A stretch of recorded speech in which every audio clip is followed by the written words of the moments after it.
আমার শ্বশুর শাশুড়ি আসছে, তো ওদেরকে নিয়ে আজকে গিয়েছিলাম হচ্ছে লোকনাথ মন্দিরে। হ্যালো গাইস, কেমন আছেন? আশা করি ভালোই আছেন। সবাইকে শুভ সন্ধ্যার অনেক অনেক শুভেচ্ছা ও ভালোবাসা রইল। তো আজকে হচ্ছে আখের উপাস, তো অনেক মানুষ এসেছে ঘিয়ের প্রদীপ নিয়ে, অনেকক্ষণ বসে আছে, সবাইকেই দেখছি। তো আমরাও গিয়েছিলাম যে আমরাও একটু বাবা লোকনাথের দর্শন করে আসি। আমরা সবাই একাদশী ছিলাম, তো আমরাও মম আগরবাতি নিয়ে বাবাকে আরতি করে আসলাম। আমার শাশুড়ি আরতি করছে, এদিক দিয়ে হচ্ছে আমার মেয়েও গিয়েছিল। আমার মেয়ে কেন জানি একটু ঠাকুর দেবতার প্রতি একটু বেশি আকৃষ্ট। আর আমার মেয়ে যখন স্কুল থেকেই আসে, স্কুল থেকে আসার পথেই যেহেতু আমার বাসার কাছেই মন্দির, প্রায়ই বলে, তো আমার মেয়ে প্রায়ই বলে যে মা মন্দিরে যাই। তো মন্দির থেকে প্রণাম করেই বাসায় আসে। তো আজকে হচ্ছে যেহেতু বিশেষ একটা অনুষ্ঠান, তো আজকেও নিয়ে গেছিলাম শ্বশুর শাশুড়ি সবাইকে, মেয়েকে। আজকে আমাদেরও একাদশী ছিল।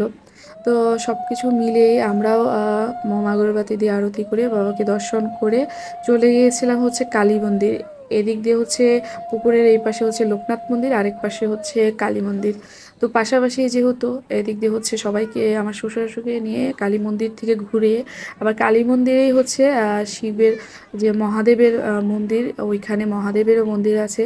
তো সব কিছু ঘুরায় নিয়ে আসলাম। তো আজকে দেখতেছি অনেক পূজা হইতেছে। কালী মন্দিরে দেখতেছি হচ্ছে শনিদেবেরও পূজা হচ্ছে। আজ প্রায় 1 মাস হলো আমার জ্বর, জানি না কেন কমছে না।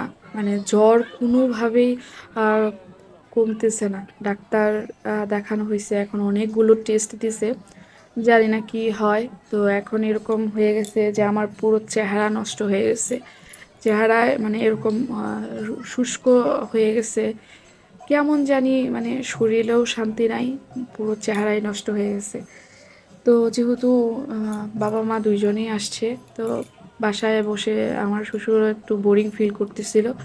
তো ওনার এর জন্য ওনাকে হইতেছে বিশেষ করে বাহিরে নিয়ে যাওয়া, মন্দিরে নিয়ে যাওয়া। আর একদিকে হচ্ছে এদিক দিয়ে অনেক সুন্দর কীর্তন হচ্ছিল, পাশেই হচ্ছে বাবাকে বসায় দিছি যে এবার বসে বসে সুন্দর করে কীর্তন শোনো। আজকে সকালবেলায় যেহেতু আমার ভাসুরের বাসায় আসছে আজকে 7 দিন, তারপর আমার বাসায় আছে আজকে 4-5 দিন হয়ে গেছে। তো এখন উনি হচ্ছে অনেক বিরক্ত হয়ে গেছে, এখন বাসায় চলে যাবে, মানে গ্রামের বাড়িতে চলে যাবে। উনি হচ্ছে গ্রামের বাড়িতে হাঁটাহাঁটি করতে পারে, আর এখানে তো বন্দি জীবন, ওনার আর ভালো লাগতেছে না। তো এই জন্য আজকে বাইরে নিয়ে যাওয়া। তো সব কিছু মিলিয়ে আমি বলছি এখন বসে বসে সুন্দর করে কীর্তন শোনো। তো ভিডিওটা কেমন লাগলো অবশ্যই জানাবেন। ভগবান সবার মঙ্গল করুন।